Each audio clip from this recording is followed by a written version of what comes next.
Господи Ісусе Христе, Сине Божий, помилуй меня грешного.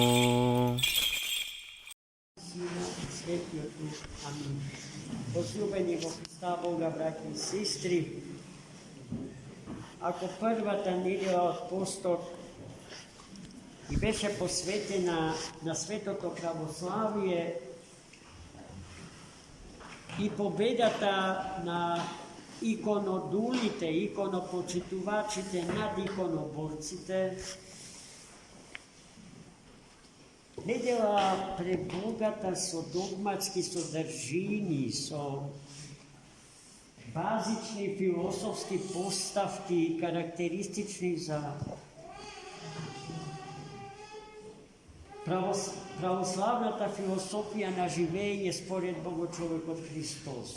Втората, посветена на светиот архиепископ Солунски Григорий Палама, е на некој начин продолжување на првата седмица, бидејќи во таа недела го славиме еден од најумните философи на црквата, пројавени во незината милениумска историја. Третата пак, црквата Господња, третата недела му ја посвети на светиот чесен и животворен крст Господен, за да не подсети дека без крстот нема спасение, дека крстот е спасителното оружје што Бог го стави во рацете наши, за на него да се случи големата победа на животот над смртта. И дека без крстоносење спасение нема. Само оној кој што го прима крстот на својот живот и го носи достојно во слава Господња, може да рачуна на вечен и несмртен живот, а оној кој што го одбегнува крстот на својот живот, тој бега од животот несмртен, далеку од рацете Господи. И еве денеска Светата Црква Божја оваа недела, денешнава недела, му ја посветува на големото светило Јован Лествичник, голем подвижник од 6. век. Иако се работи за колосална појава во светот на монашката философија и монашкиот начин или стил на живење во Црквата Божја, ние не располагаме со повеќе конкретни податоци за него, за неговиот живот. Но тоа што треба да го знаеме е дека се родил во 525 година, една година после првиот Васеленски собор во Никеја, а 2 години пред да биде создаден големиот манастир, кој што до ден денеска постои на Синај, а ни е познат под името на светата великомаченица Екатерина Синајска. Во неа светителот ќе го помине еден добар дел од својот живот. И така тој во невиден пост и молитва, во богомислие, развивајќи ја монашката философија на животот, својот живот, обоземски живот, ќе го заврши во 600-та година после Христа Господа. Плодотворен автор, писател на многу теолошки расправи за монаштвото и за монашките подвизи. Не се од тоа што го напишал е сочувано, но тоа што е сочувано е вистински бисер, не надминат во 3000-ната историја на Светата Црква Божја. Тој е автор на познатата рајска лествица, според која што и го добил своето име, Јован Лествичник. Уште се нарекува Синајски, бидејќи целиот свој живот го поминал на полуостровот Син. Јас имав чест да посетам келијата во која што тој живеа. Се подвизувал и го напишал најславното монашко-аскетско дело Рајската лествица. Светиот Јован Синајски е човек кој што располага со огромно енциклопедиско знаење од најразлични научни области. Но најдобар познавач е на тајните на монашкиот живот. Зошто неговата книга Рајската лествица е толку позната во христијанскиот свет и зошто без таа книга речиси неможно да се живее вистински монашки живот во Светата Црква Господа. Затоа што светителот Јован по потекло од Цариград, од аристократско семејство, затоа и се стекнал со толку разнообразно и сеопфатно знаење, својствено за епохата во која што живее.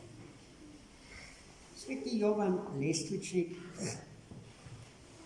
својата лествица ја замислил, својата книга за монаштвото ја замислил како скала, чија основа е поставена во хоризонталата на овој свет, а врвот на таа скала го допира небото и приведува до самиот Бог, поради што таа има строго христоцентричен или богоцентричен карактер.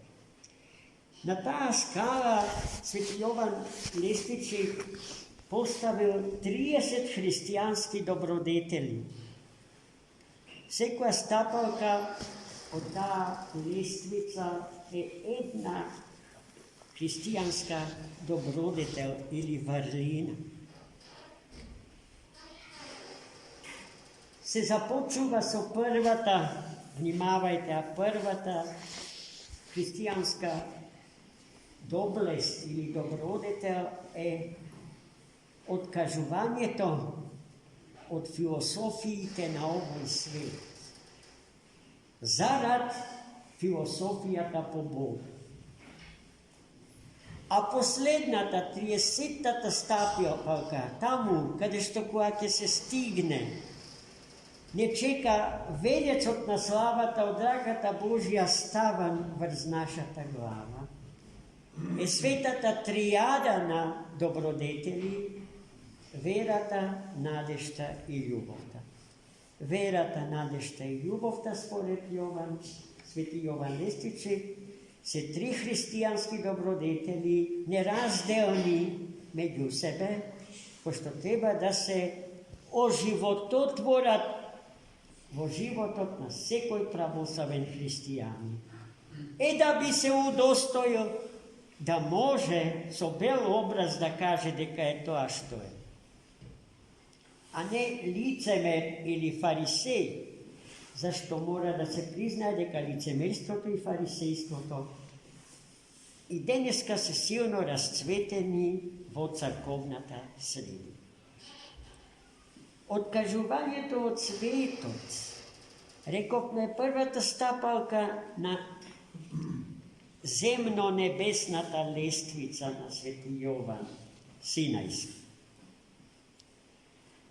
Тоа прво стапало ме подсетува на содржината на денешното Евангелие, во кое што се зборува за таткото кој што го привел својот син со епилептични напади пред Христа Господа и побарал здравје за своето дете, бидејќи многу пати се наоѓал во животна опасност, да паѓа во огин или во вода. Христос, карактерот на неговата болест, го карактеризира како духовен. Демонот на немостиглувост е демонот што ги освоил внатрешните предели на тоа момче. И затоа Христос, како секојаш во таков случај, на таткото на тоа дете му го поставил прашањето дали можеш да имаш вера, дека твоето дете ќе оздрави. Од устата на тој човек ги чувме зборовите со кои што сите ние би се согласиле како да се наши, како да се од устата наша кажани и како зборови кои што безсомнежно пред се за нас самите важни. Верувам, Господи, викнал татко, помогни на мојата невера. Во една утринска молитва читаме, а зошто, Господи, го правам тоа што не сакам да го правам? Затоа Свети Јован Лествичник ни препорачува да се откажеме од философиите според овој свет и да ја прифатиме философијата според или по Бога, за да се издигнеме над нашите слабости, над нашите немоки, да не ползиме по хоризонталата од овој свет, да не се кашкаме по струшки, да се изразам, во калта